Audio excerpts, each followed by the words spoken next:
تفہیم القرآن سید ابوالعلا مودودی سورہ الذاریات آیات 24 تا 46۔ اعوذ باللہ من الشیطان الرجیم بسم اللہ الرحمن الرحیم۔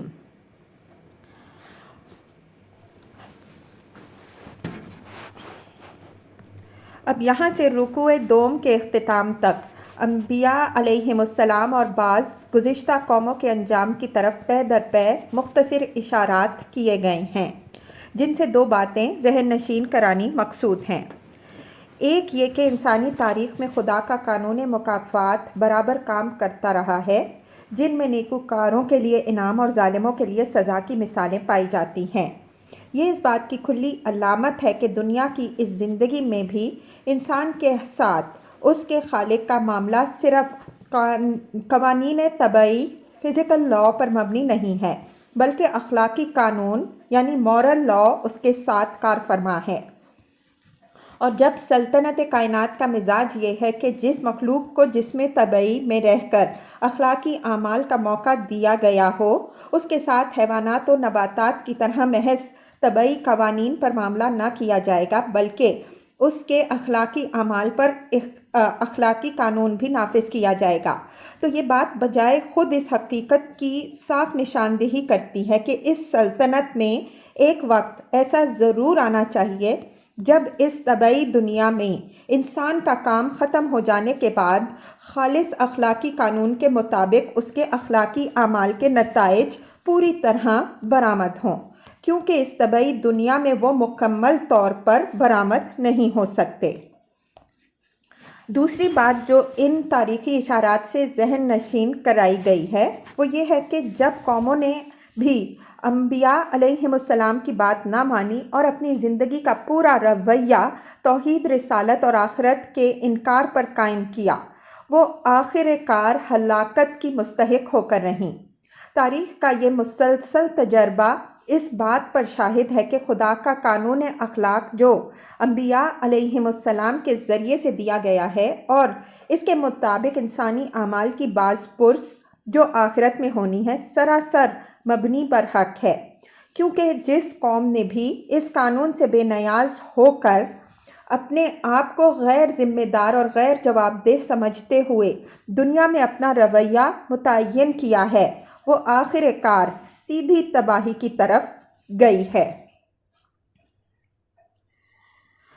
هل اتاک حدیث ضیف ابراہیم المکرمین۔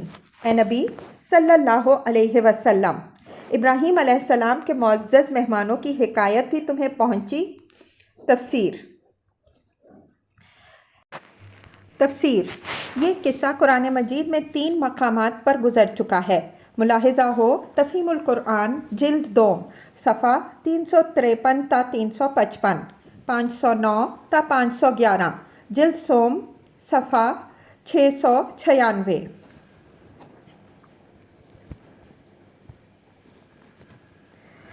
اذ دخلوا علیہ فقالوا سلاما، جب وہ اس کے ہاں آئے تو کہا آپ کو سلام ہے۔ قال سلام، اس نے کہا آپ لوگوں کو بھی سلام۔ قوم منکرون، کچھ نا آشنا سے لوگ ہیں۔ تفسیر سیاق و سباق کو دیکھتے ہوئے اس فقرے کے 2 معنی ہو سکتے ہیں۔ ایک یہ کہ حضرت ابراہیم علیہ السلام نے خود ان مہمانوں سے فرمایا کہ آپ حضرات سے کبھی پہلے شرف نیاز حاصل نہیں ہوا، آپ شاید اس علاقے میں نئے تشریف لائے ہیں۔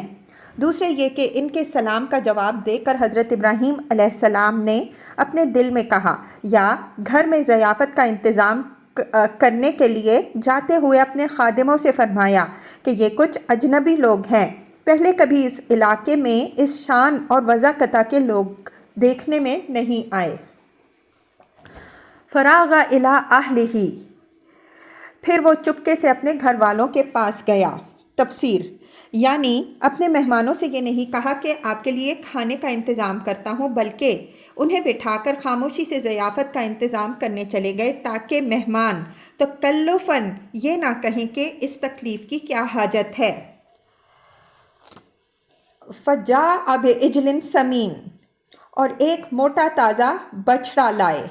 تفسیر سورہ ہود میں اجلن حنید بھنے ہوئے بچڑے کے الفاظ ہیں۔ یہاں یہ بتایا گیا ہے کہ آپ نے خوب چھانٹ کر موٹا تازہ بچڑا بھنوایا ہوگا۔ فَقَرَّبَهُ إِلَيْهِمْ لا کر مہمانوں کے آگے پیش کیا۔ قَالَ أَلَا تَأْكُلُونَ اس نے کہا آپ حضرات کھاتے نہیں۔ فَأَوْجَسَ مِنْهُمْ خِیفَةً پھر وہ اپنے دل میں ان سے ڈرے۔ تفسیر یعنی جب ان کے ہاتھ کھانے کی طرف نہ بڑھے تو حضرت ابراہیم علیہ السلام کے دل میں خوف پیدا ہوا۔ اس خوف کی وجہ یہ بھی ہو سکتی ہے کہ اجنبی مسافروں کا کسی کے گھر جا کر کھانے سے پرہیز کرنا قبائلی زندگی میں اس بات کی علامت ہوتا ہے کہ وہ کسی برے ارادے سے آئے ہیں، لیکن اغلب یہ ہے کہ ان کے اس اجتناب ہی سے حضرت ابراہیم علیہ السلام سمجھ گئے کہ یہ فرشتے ہیں جو انسانی صورت میں آئے ہیں، اور چونکہ فرشتوں کا انسانی شکل میں آنا بڑے غیر معمولی حالات میں ہوتا ہے، اس لیے آپ کو خوف لاحق ہوا کہ کوئی خوفناک معاملہ درپیش ہے جس کے لیے یہ حضرات اس شان سے تشریف لائے ہیں۔ قالوا لا تخف انہوں نے کہا ڈریے نہیں۔ وبشروہ بغلام علیم اور اسے ایک ذی علم لڑکے کی پیدائش کا مژدہ سنایا۔ تفسیر سورہ ہود میں تصریح ہے کہ یہ حضرت اسحاق علیہ السلام کی پیدائش کا مژدہ تھا، اور اس میں یہ بشارت بھی دی گئی تھی کہ حضرت اسحاق علیہ السلام سے ان کو حضرت یعقوب علیہ السلام جیسا پوتا نصیب ہوگا۔ فَأَقْبَلَتِ امْرَأَتُهُ فِي سَرَّةٍ فَسَكَّتْ وَجْهَهَا یہ سن کر اس کی بیوی چیختی ہوئی آگے بڑھی اور اپنا منہ پیٹ لیا۔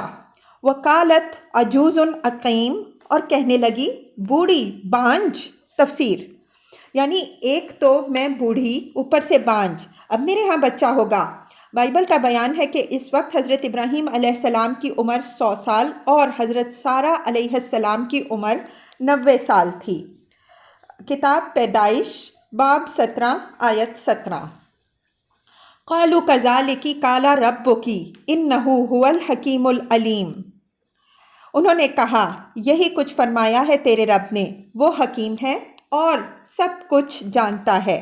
تفسیر اس قصے سے یہ بتانا مقصود ہے کہ جس بندے نے اپنے رب کی بندگی کا حق دنیا میں ٹھیک ٹھیک ادا کیا تھا، اس کے ساتھ عقبہ میں تو جو معاملہ ہوگا سو ہوگا۔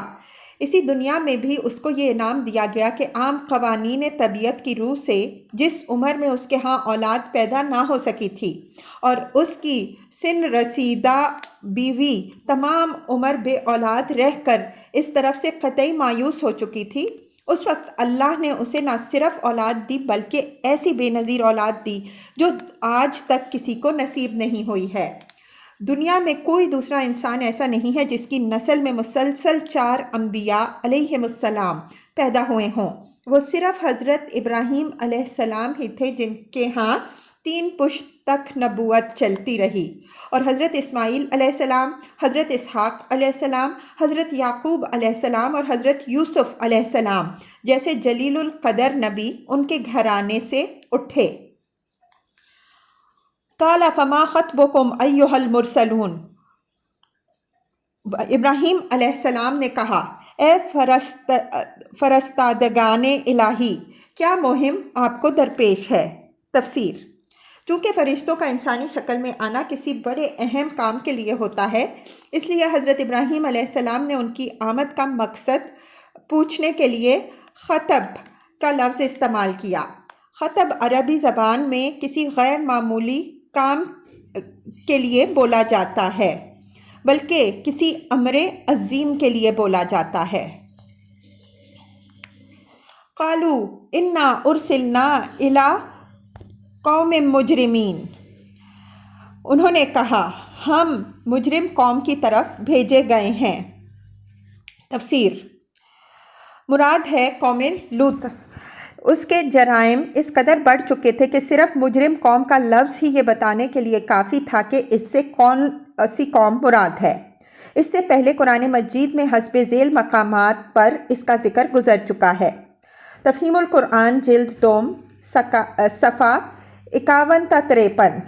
355 تا 359 510 تا 515 جلد سوم صفحہ 170 526 تا 530 586 تا 587 594 تا 598 جلد چہارم سورہ صافات صفحہ 306